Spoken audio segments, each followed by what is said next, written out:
Let me ask you something.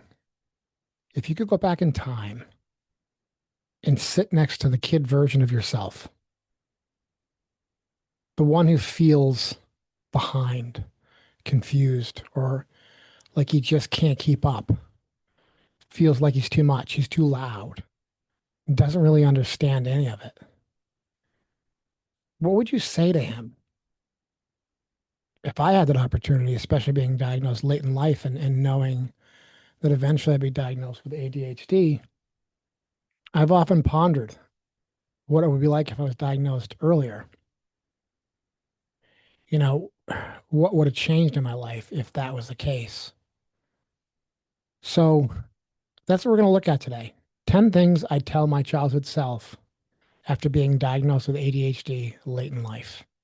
And if this is your first time, welcome. I'm Bill, and you've just found Just Human ADHD, a place where different brains belong. This is a place or a community built around support, inclusion, and understanding. But more importantly, it's a space where we can talk honestly about ADHD without judgment or shame. So, together, we're going to untangle the topics that come with ADHD, one conversation at a time. Number one, you're not broken. Your brain just works differently. Nothing about you is wrong. You're navigating through a world with a differently wired brain. And right now, all the people around you, your parents, your teachers, your doctors, no one's seeing it. They just see this behavior that they're judging based on the normal or the neurotypical brain. And so you're being judged against an unfair criteria. You're never going to be the same as the average neurotypical person because your brain's just wired differently. And so you may feel like you're the problem. You may feel like you're too much. And that if you could just do more or do less, or not be so loud, or not be so annoying, or whatever, if you could remember to do stuff, or you could do stuff, get your chores done, maybe the people around you wouldn't be so upset with you. It's just not true. You're not broken. You just, again, your brain works differently. The good news is the people around you may not realize it now, but one day they will. And actually, it'll be you, in my case, that'll realize it and ask for help and get that diagnosis. Number two, struggling doesn't mean you're not capable. Unfortunately, you're going to have to work harder than most people to stay organized and focused when it comes to getting your work done, getting your chores done, that sort of thing. But that is not a reflection of how smart you are. You're very smart, and you're smarter than the average person in a lot of different ways. It just looks differently. I think you know you're smart, but maybe you're questioning yourself. Well, I'm here to tell you that you don't question yourself, is what I want to say. You are very smart and you're very creative. And so it's not a lack of intelligence that you're feeling when you're having trouble staying focused and organized. It's something different. It's the way your brain processes effort. And honestly, you're more capable than you realize. You are capable of a ton, and you're going to see that later in life. You're going to accomplish a lot. And all this will make sense someday. But don't question yourself. Don't hold yourself back and don't be less. Be yourself and go out there and do the things and learn the things you want to learn and say the things you want to say and ask the questions you want to ask. Don't worry about it. Number three, forgetting things isn't a sign that you don't care. You're going to, and you probably are, forgetting assignments. Maybe you're forgetting conversations or small details. Maybe you're forgetting to do chores or forgetting birthdays. I mean, you're probably not planning birthdays, but you may find that as you get older, you'll forget things like that. Or maybe as you get into relationships, you'll forget things like anniversaries. Um, and you might think, why am I doing this? Shouldn't I care more? Why don't I care? It's not a reflection of how much you care. So when your teachers are like, if you just try harder, if you focus, if you buckle down, It's not going to work with you. It's never going to work with you. You're gonna find ways to organize yourself better. But right now, don't kick yourself so much if you forget things. You're going to forget things. Your brain just handles information differently. And eventually, you're going to learn how to change how you see yourself and how your brain works. And you're going to learn skills and ways to work around this so that you can do those things that you sincerely do care about and you want to do, but you're just having trouble remembering now. That does get better later in life, but don't be hard on yourself. It's not that you don't care. Number four, your emotions are strong, and that's just part of your depth. You feel things really, really deeply. That means when you're excited about something, you are really excited. But also when you're frustrated, you're really frustrated. When you're hurt, when you have some sort of a loss, you feel it so deeply. It's so intense. You already know that. And unfortunately, you're going to feel that in your entire life. That's just how we are. And it's just how we're built. And it's going to be something that actually is going to make you a better friend, a better person in a relationship, if you learn how to focus it. And I'm still working on that myself, even as an adult now.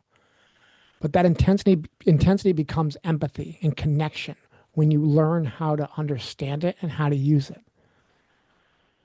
But it's not easy. It's not easy. And sometimes because people don't understand, they say you're being dramatic or you're overdoing it. They don't understand because they don't feel the way you feel. They don't feel strongly. They don't have it come on for very simple ways or small reasons, yet feel big. But that's just the way you're wired, and that's okay. And it's real. You are feeling that way. So um, try to deal with it as best you can right now. And the people around you will eventually understand where you're coming from on that. Number five, focus isn't missing. It's honestly inconsistent. There'll be moments when you'll be completely locked in on something. Maybe it's your schoolwork because something in school really captures your attention and you're very interested in it and you just can't get enough. You want to listen to that teacher. You want to see the books. You want to study the materials. You can't get enough of it. You're going to learn it so easily when everything else was so hard. Or maybe it's a hobby or something you become interested in and you just can't stop focusing. You're going to forget about everything else around you and you're just going to focus on this. And then moments where the simplest tasks feel impossible. They're like climbing Mount Everest. That's just how your brain's wired. I know I keep saying that, but it's true. When your brain is interested in something, it's novel to it, it's going to hyper focus on that and it's going to want to do it and it can't get enough. But if it doesn't feel that way about a task, whether it's again your schoolwork or your chores, it's going to feel impossible. And that's not laziness. It's just part of ADHD. And once you know that, you can work with it instead of fighting it. And so you'll learn. But as people around you label you as lazy and say, if you just try harder or you're being lazy, just know you're not. You're not being lazy. It's just the way you're built. Um, and you're going to find that also that ability to really focus on things is really cool. You're going to learn a lot of cool things throughout your life because you're going to focus on them. And it's going to make you learn so many interesting things that are going to be so much fun. Number six, comparing yourself will make everything feel heavier. You're going to look around and wonder why things seem easier for everyone else.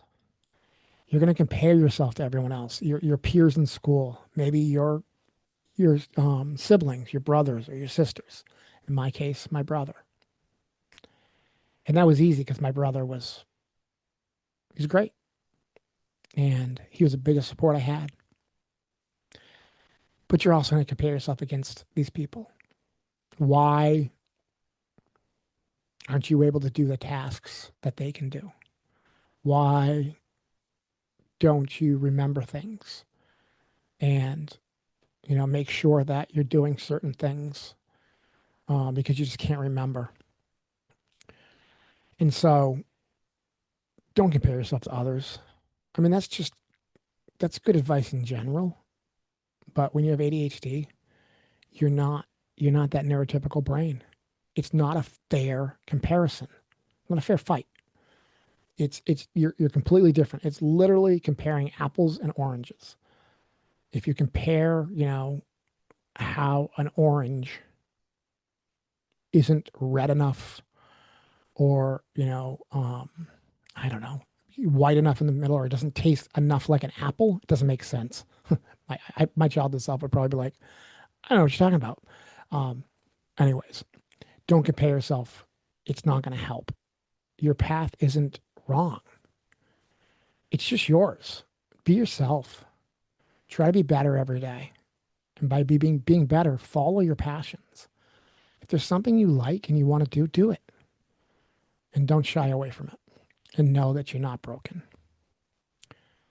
Number 7, your perspective is a strength. The way you think, you're a problem solver. You notice things people miss. It's amazing how you can forget things, but also at the same time, you notice patterns. You notice the small details. You notice things that other people never see. And that makes you very smart. It also makes you very valuable because, again, you're noticing the things and you're seeing the patterns that other people don't see.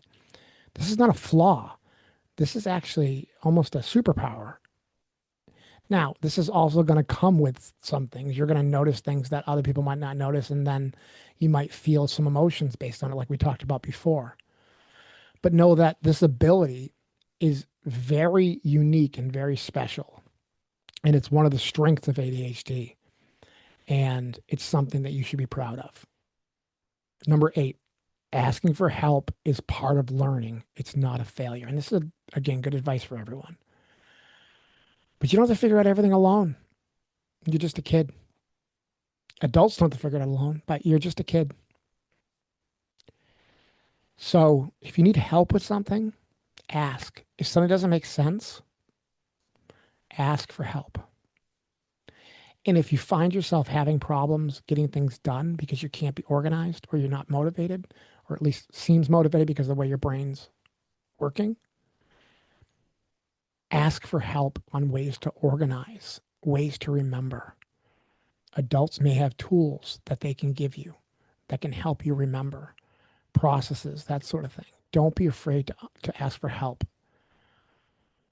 especially when it comes to understanding your brain and getting support. It's one of the strongest things you can do. It doesn't mean you're a failure. It doesn't mean you're less of a person or, somehow bad or failing.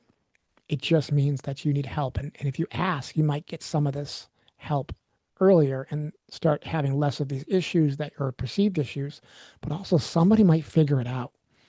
If you keep asking certain questions, eventually maybe a teacher, maybe someone else will say, wait a second, the way this child is asking questions seems like ADHD. Maybe we should have him checked. So ask the questions. Number 9, the diagnosis will feel like clarity. When you finally hear ADHD, it won't feel like a label. It'll feel like understanding. All of a sudden, things will open up, and you're going to look into all kinds of things about how ADHD works and how it presents and how your brain perceives things. And like looking back in a movie for flashbacks of your life, everything is going to make sense. Literally everything.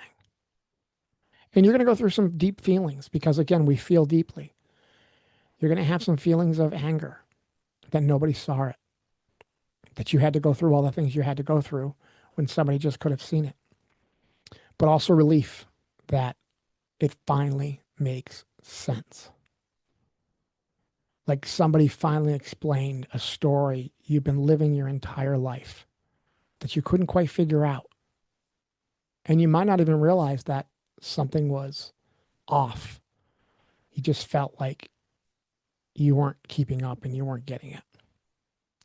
You're eventually going to get there, and that diagnosis is going to happen. And then you got an even bigger journey ahead of you because you've got to, work your way through it and find ways to deal with it. But when things make sense, it's a huge, huge relief. And finally, number 10, you grow into somebody who understands himself. And that understanding brings compassion for yourself and others. You get to see that all the experiences you had were all based around how your brain was wired and how you perceive things and the lens you had for the world. You finally stop seeing yourself as behind and you start learning that ADHD explains all of the ways that you perceive the world and all the actions that were perceived as negative can all be tied back to this. It's not a cop out. It's not an excuse, but it makes sense because everything is tied to it. And you can't have millions of people that all have the exact same experience and exact same symptoms and then blame yourself for what happened and for the way you were judged. In the end of the day, you were confused about why you were experiencing the world the way that it was happening and why you couldn't keep up in some aspects, but then you could really hyper lock in and hyper focus on certain things. Why you could see these patterns that nobody else saw. Why you felt emotions so deeply, and others didn't. And then they looked at you and said, "You're overreacting."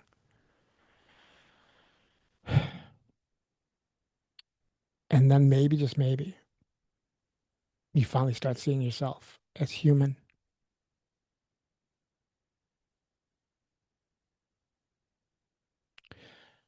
So you're not falling behind. You're not failing.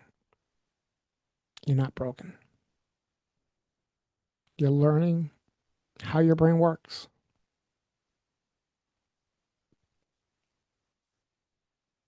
And one day, that understanding becomes one of your greatest strengths. So hang in there, kid. You're going to be fine.